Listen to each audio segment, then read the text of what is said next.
White patches on skin. తెల్లని మచ్చలు skin మీద ఎప్పుడైనా చూసారంటే దీన్ని విటిలిగో అంటారు. ఇది పిగ్మెంటేషన్ సెల్స్, మెలనిన్ సెల్స్ అని ఉంటాయి.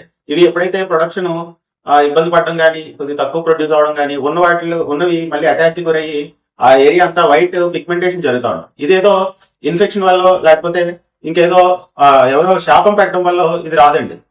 లేకపోతే ఏదైనా పడని వస్తువు తింటే వస్తుంది అనుకోవడానికి లేదు. అలానే ఇది చేయి ముట్టుకుంటే ఒకరి నుంచి ఒకరికి స్ప్రెడ్ అయ్యే ఆస్కారం ఎట్టి పరిస్థితుల్లో లేదండి.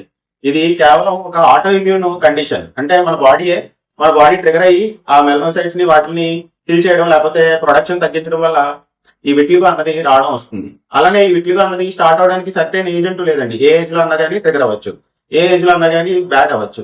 అలానే స్ట్రెస్ అండి, కొన్నిసార్లు కొంత రకమైన స్ట్రెస్ వల్ల కూడా ఇవి ట్రిగర్ అవుతా ఉంటాయి, వర్సన్ అవుతా ఉంటాయి.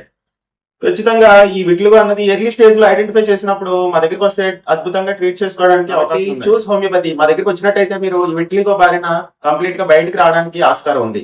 ఏదో స్కిన్ కలరే మీది ఇబ్బంది అయింది తప్ప సెల్ఫ్ కాన్ఫిడెన్స్ కాదు. కాబట్టి ఎర్లీగా ఈ విటిలిగో సైన్స్ ఏమన్నా ఉంటే ఐడెంటిఫై చేసుకొని మీరు హోమియోపతిని కానీ ఎంచుకున్నట్టయితే ఈ విటిలిగో నుంచి మాక్సిమం బయటకు రావడానికి ఆస్కారం ఉంది. ఎర్లీగా ఐడెంటిఫై చేయండి. చూస్ హోమియోపతి. Thank you.